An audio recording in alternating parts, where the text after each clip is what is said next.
know if you have a life, but for those of us who don't, we saw Roger Clemens' testimony on Capitol Hill yesterday. It was engaging, and by engaging I mean totally boring and a waste of time and money. It was basically an exchange of he said, leaving us with at least one liar, a few hours wasted, and lots of your money inconceivably spent. But hey, it's not like we have anything bigger to do. We have the story in just a minute on how much exactly this cost you. But first, welcome to the real story. I told you earlier in the show today that Mitt Romney's endorsement of John McCain, which I don't yet understand, maybe because he believes that McCain is just the best candidate for the job. Well, despite all the theories, I mean, it may not be more complicated than that. I don't know yet.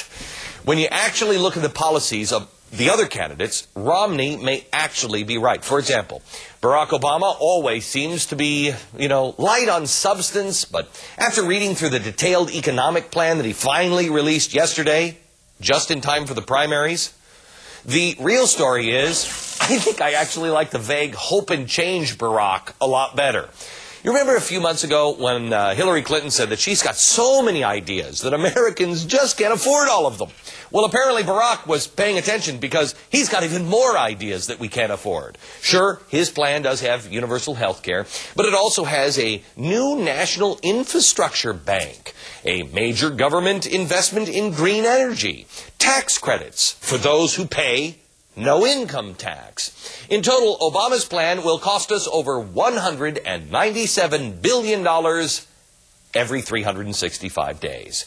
Money that I'm sure China would be all too happy to loan to us. But don't worry, because Daddy Barack says we don't have to borrow that money for very long because we'll pay for all of the new spending by A, letting the Bush tax cuts expire, B, auctioning off CO2 emissions. May I translate bullcrap to English?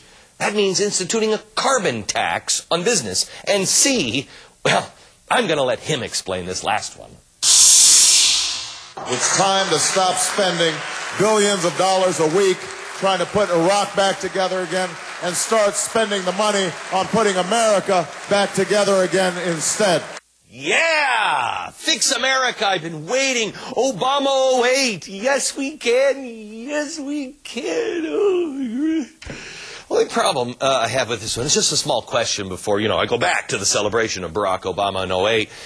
If he's so intent on spending our money here at home, which I'm all for, in fact, let's not spend any money abroad or home for a while, what do you say? Why is he the lead sponsor of something called the Global Poverty Act? Yeah, global poverty. Global poverty. Spend it all home. This act, which just passed through the Senate Foreign Relations Committee yesterday, would commit the next president of the United States. Oh my gosh, that may be Obama. What a coincidence.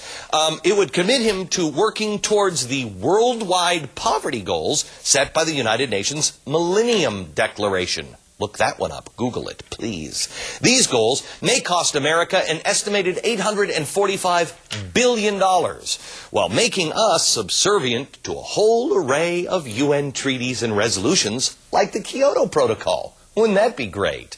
Now, you likely haven't heard much about this because not many people, even those who voted for it, understand its true intentions.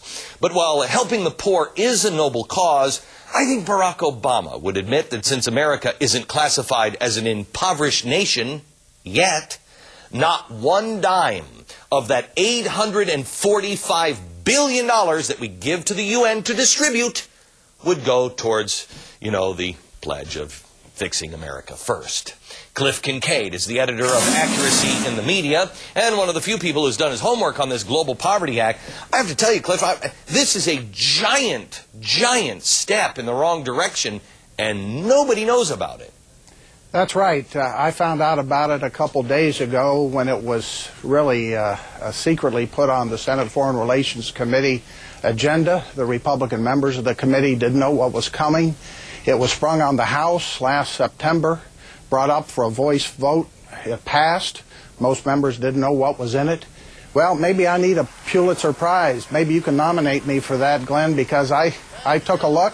I found out about it.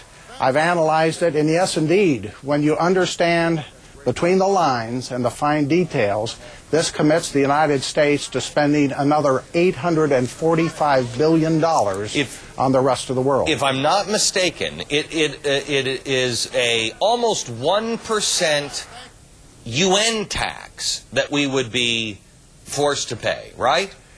It's 0.7% of gross national product. This is a figure that was bandied about by the UN for many years. It was actually inserted into a document out of the UN in 2002 and agreed to by the Bush administration. That's craziness. And the Bush administration agreed to it. The Barack Obama bill, basically without mentioning the 0.7% or the necessity of a global tax, commits the United States to carrying out this objective, meeting its own, quote, millennium goal. Right. And I mean, it's the same game that they're always playing. Look, they've already set it up in one bill, and now this is the other bill to actually execute it. Basically, right or wrong.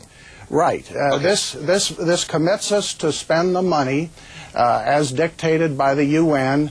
0.7%, according to Jeffrey Sachs, who ran the UN Millennium Project, means the United States has been short by $65 billion a year on what is called official development assistance. But it also puts us in line for Kyoto. It also puts us in line for what is also part of this UN Millennium Agreement of banning all small arms. Well, there's a couple different documents here.